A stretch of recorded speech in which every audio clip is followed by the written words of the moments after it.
बिस्मिल्लाहिर्रहमानिर्रहीम। आज का हमारा टॉपिक है Francis turbine, advantages and disadvantages. हमने पेल्टन व्हील और फ्रांसिस टरबाइन दोनों को बहुत डिटेल में स्टडी कर लिया है। अब हम देखेंगे कि कौन सी टरबाइन जो है वो ज़्यादा एडवांटेजेस है as compare to the other turbine. Francis turbine को जैसे भी हमने स्टडी किया है और हमने देखा है कि it is one of the most efficient hydraulic turbine and it works over a wide range of head and flow rate. And as we have discussed that globally 60% of the power production is done through this Francis turbine. So first we will discuss some of its advantages and then we will discuss some of its disadvantages.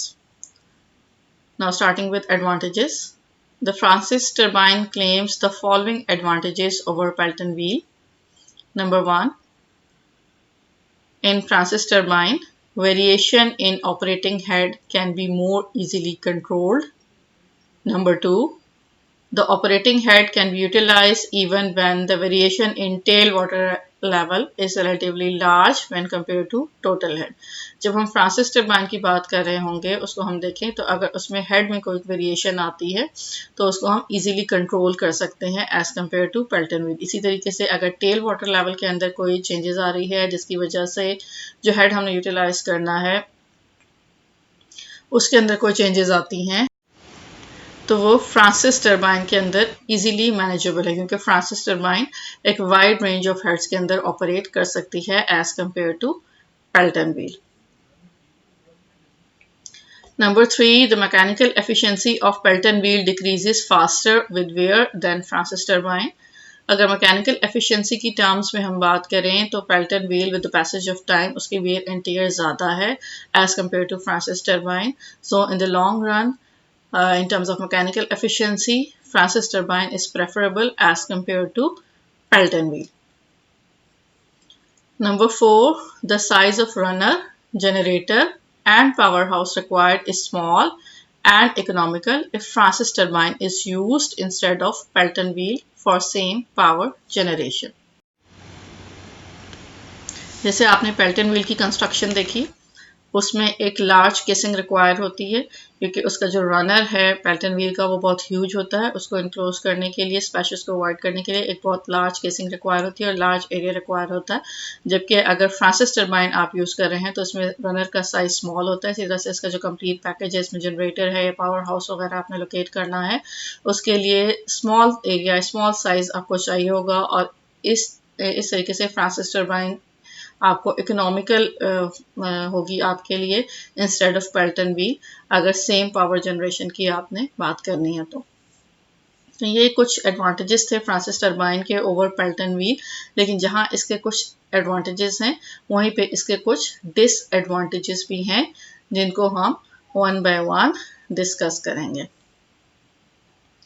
So now let's move to the disadvantages. As compared with Pelton wheel, the Francis turbine has following drawbacks or shortcomings. Number 1, water which is not clean can cause very rapid wear in high head Francis turbine.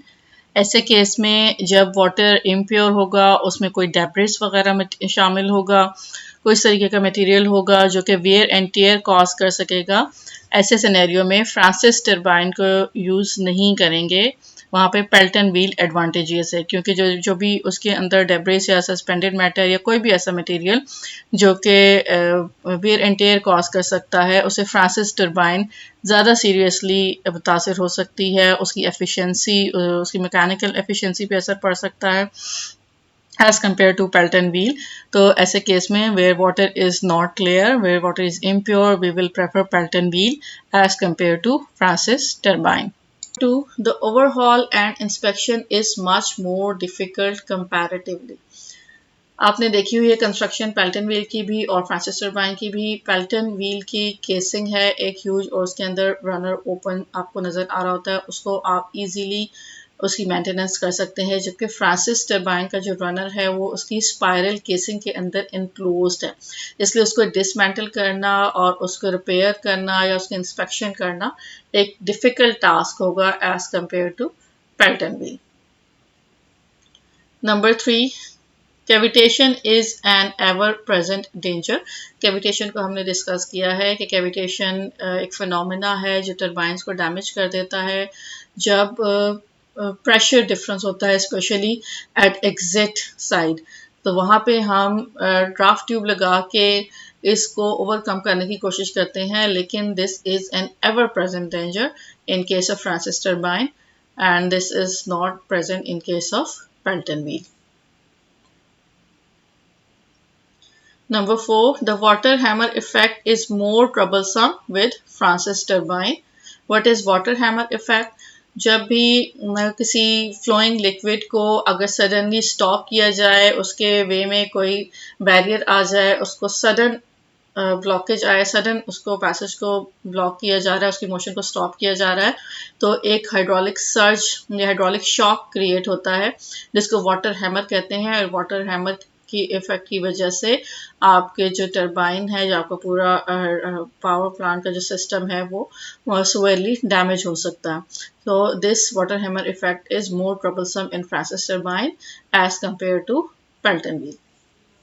Number 5, if Francis turbine run below 50% head for a long period, it will not only lose its efficiency but also the cavitation danger will become more serious. यानी अगर long run में अगर आप 50% head से नीचे इसको run करते हैं फ्रांसिस टरबाइन को ज़्यादा अरसे तक, तो इसकी एफिशिएंसी भी मुतासर होगी और साथ में कैविटेशन का फिनोमेना जो है वो ज़्यादा सीरियस और ज़्यादा सिवियरिटी उसके अंदर आ सकती है। So now we have discuss some of advantages and disadvantages of Francis turbine as compare to Pelton wheel.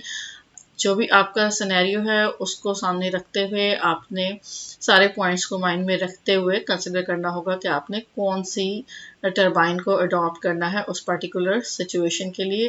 Heads को आपने देखना है, हाई हेड है या लो हेड है, डिस्चार्ज को देखना है, कैविटेशन और वाटर हैमर के इफेक्ट्स को, इंस्पेक्शन को, इकोनॉमी को, कॉस्ट को, साइज को, स्पेस कितनी है आपके पास, और इन सारे फिनोमेना को माइंड में रखते हुए आप टरबाइन को सिलेक्ट करेंगे। लेकिन मोस्टली जो है in today's world, Francis turbine is preferable as compared to